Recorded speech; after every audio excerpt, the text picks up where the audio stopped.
So in a previous video, I talked about dark media, and that version was 1.0. In this video, I'm going to talk about the vast improvement they've done in 2.0.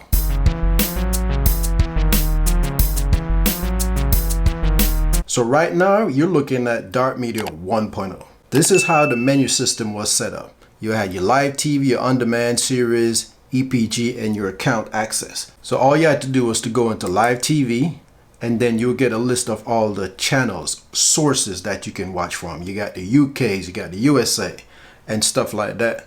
I usually go to USA Entertainment and HD Premium Movies. So once you go into USA Entertainment, you will see a list of channels that you can watch.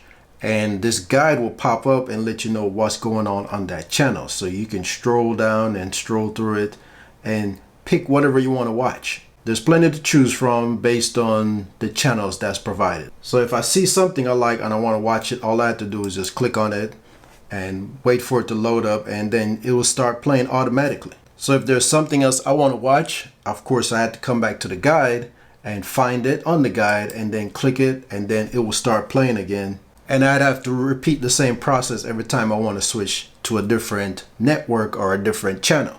If I want to watch a movie, I'd have to go back to the main menu, click on HD Premium Movies, and then find what I want to watch here, click on it, and it will start playing.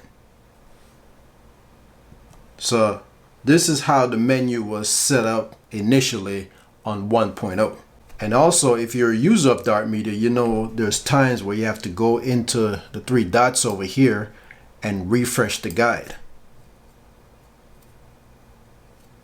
Or you'd have to go over to this EPG on the menu and click that and click OK to refresh the guide.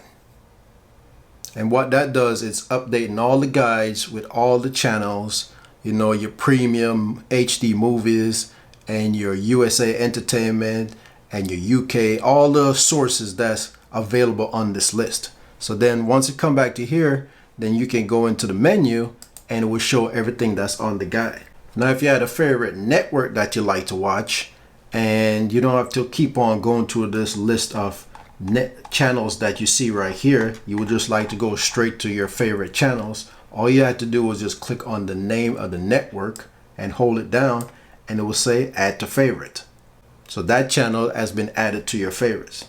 So you can do that with several different channels. You know, if FX is your favorite channel you like to watch, you do the same thing, hold it down, and it will say that channel has been added to your favorite. Plus you'll see the little heart right here. You know, the heart symbol lets you know that's one of your favorite channels. So like I said, that's what you had to do to actually watch dark media, you know, but it worked. You know, it's just, it took a little extra work just to go to as far as changing the channel. But I'm gonna tell you right now, if you're using dark media 1.0, you're gonna see the difference when you go to 2.0. It is more interactive, and everything that you do right here, where it seems like you're going from screen to screen or going back and forth all the time, it's going to take all that extra work that you're doing now in 1.0 and make it super easy in 2.0. But first, let me show you the favorites. So your favorites are right on top. Once you go into it, you can see all the channels that you favored. So the favorite makes it easy for you to just go to the channels that you like to watch.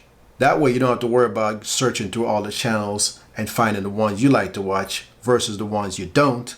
All your channels are right here, so you can put it on your favorite list. So now let's switch over to dark media 2.0. Okay, so welcome to dark media 2.0. This is what it looks like now. You still have the guide, but on the top left corner, now you have a little black box right here. It's not doing anything right now. It's right below the time. But as you can see, you get a little synapse of what's going on that channel that's selected. You can actually go down this guide and find whatever you're trying to watch. So if I click on this movie right here, for instance, Unstoppable, it's going to start playing on the little top screen up here. If you're using the Fire Stick remote and you want to go to the full screen, all you have to do is click on the back button, and that's going to make this full screen. Once you click on it again, it's going to bring back the guide. If you want to see the menu of stuff you can choose from, just like you used to do in version 1.0, all you have to do on the guide is click your back button, which is going to bring it up on the left side. So now you can see your categories and all your settings. all on one screen. So if you look at this right now, you remember how you were going back and forth from screen to screen to see the actual movie playing, to the guide and all the categories and all the settings. Now you have everything all on one screen. So you can choose another category if you really wanted to at this point. So if I want to bring up this guide, and if you notice, the movie is still playing from whatever channel I chose. The guide is different now, and everything is all on one screen. So you're not stopping what you're doing, but you can still watch whatever you want. Now, if you want the categories and settings and all that stuff to go away, you click right on your Fire Stick remote, and then it'll come back to the guide. And then you hit the back button again to go full screen. So those are the things you can do now as far as the setup and everything. You can do the same thing with the favorites over here. If I want AMC to be my favorite channel, I hold it down. It's going to say channel has been added to favorite. So now I don't have to worry about trying to go to the sorted list of all these menus and find out all my favorite channels. I don't have to worry about keep strolling through here. You know, I like AMC. I like HDTV, and I do like ID. So if I want to add ID to my favorites, there it is. So now that those two channels has been added, and you can see I got the red heart, all I have to do is go back to my guide on the left side and click on favorites, and it's going to show me my two channels that I just added to favorite. So there you go. I got AMC and I got ID. Those are the two I added. So you can add anything from any of these categories. I can add stuff from the premium movies. I can add stuff from the entertainment, UK, sports, whatever. So now you got all the channels that you like to watch on the favorites. Basically, it's your personal guide. So that's the new setup of Dark Media 2.0. Like I said, the menu system, the way it looks, the way it works, all the stuff that you're used to on the old version, you don't have to worry about that stuff anymore, because this one has been vastly improved, and it makes it easy for you to navigate, and you can still see what's going on a particular channel even though you're still on the guide. So you can switch channel, that thing stays up top, and you can get rid of whatever you don't want on the screen at any particular time. If you want to see the menu on the right side all the time, then you can just bring it up. You can do refresh. You can change the font size. So if the font size is too small for you, you can change it to a different, and then the words on the guide will get bigger. So all that stuff you can do. You know, anything you want to change is there. The time format, you might be a 24-hour person like me, and you like the time to be in military time, so you can change that. And now it says 1759, 1800. So I like military time, but you can always change it to whatever you like. You got the channels you can sort out. You can sort by name, you can sort by number.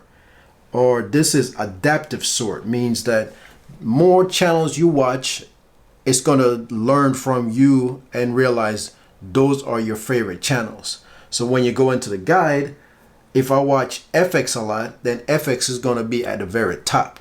So it's going to put all the channels that I like to watch on top of the guide. And then after that, it's going to show me the rest of the channels. So it'll start off, for instance, FX and ID. And then we'll start off with the A's and the B's and stuff like that after that. So that's what that adaptive sort is. You still can hide categories if you want to choose to do that. You still can refresh the guide if you really want to do, if you need to do that also. You know, you click OK. Now, sometimes doing that, it kicks you out and take you back to the main Fire Stick menu. So you'd have to go back to the Dark Media app and start it up again. But 9 times out of 10, you don't have to do that. When you do leave Dark Media, I recommend that you click the exit. When you click out on exit, the next time you go into Dark Media, it's going to refresh the guide for you, so you'll never have to do the refresh. It automatically refresh it for you. So that's what I would recommend you do if you're going to leave out a Dark Media. Click exit instead of just going back to the Fire Stick main menu. So there's 2 more things I'd like to go over, and that's the time shift and the default category. If you notice, we got expendable playing right now, but down here on the menu it says 300. So therefore the guide is off by whatever time it is.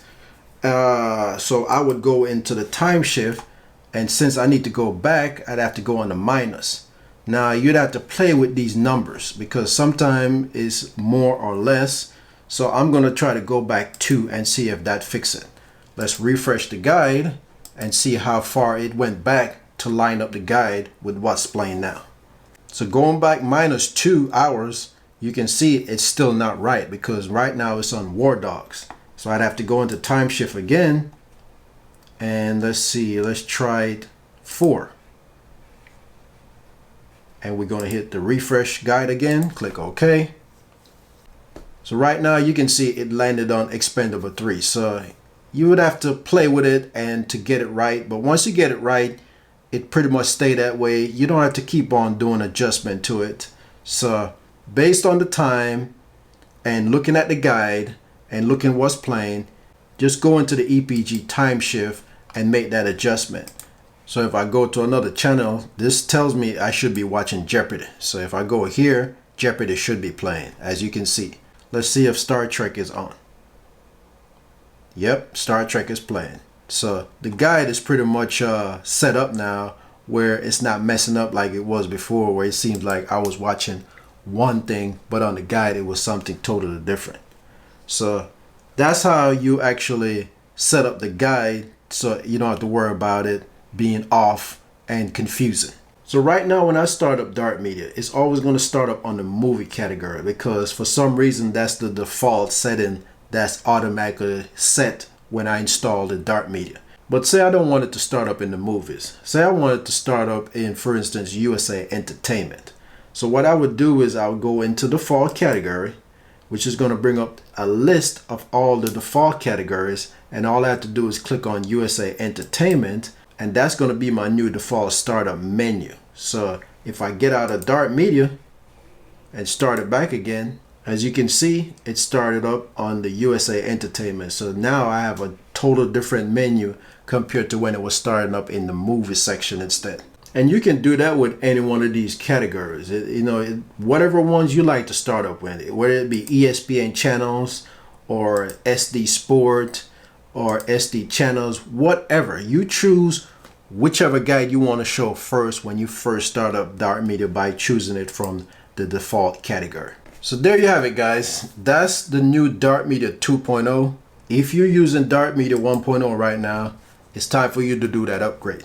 It is a free update because you're really missing out on all these new features. So you're not paying anything extra. If you already paid for 1 month, 6 months, a year, then all you have to do is update the software, sign back in again on that version 2 software, and all of this is going to come up because you already have an account. So it's not like you're paying anything extra for it. But as you can see, it is vastly improved. You got the menu, you got the preview after movie, you got the categories on the side and the settings all on one screen. So you're not going back and forth and flipping through different things. You have all of this access to you. Now, one note, if you have version 1.0 right now on your Fire Stick, or even on your Android box, or even on your Android TV, I would recommend that you uninstall version 1.0 first. Whichever version of 1.0 you're using, delete it. Get it off your box, get it off your TV, and just start off with a clean installation for version 2. I noticed that when I went from 1 to 2 without taking 1 off first, number 2 wasn't starting up. It was having a conflict with version 1. So I recommend that you take version 1 off completely and start off with a clean installation with version 2. And you shouldn't have any problem after that. So if you haven't tried Dart Media yet, go ahead and give it a shot. I'll put the link in the description so you can get to it. Give it a trial or just get a month worth. Whatever you want to do. You can just give it a try. And if this is not for you, I understand. There's all kind of different stuff out there. You got Sling, you got PlayStation View. You got your regular cable service or your dish network you can choose from. But all this requires is just internet access, and you have different bundles you can choose from. I got the 5 connection bundles, so therefore I can watch it on 5 different TVs. Okay everyone, so I'm going to end it right there. If you like this video, go ahead and give it a thumbs up. If you have any comments that you want to leave down there, go ahead and leave me a comment. I try to respond back to every comment. And if you have questions that you want to ask, I will try to answer it to the best of my ability. I want to thank you for taking the time for watching this video. I look forward to see you next time. Have a good one.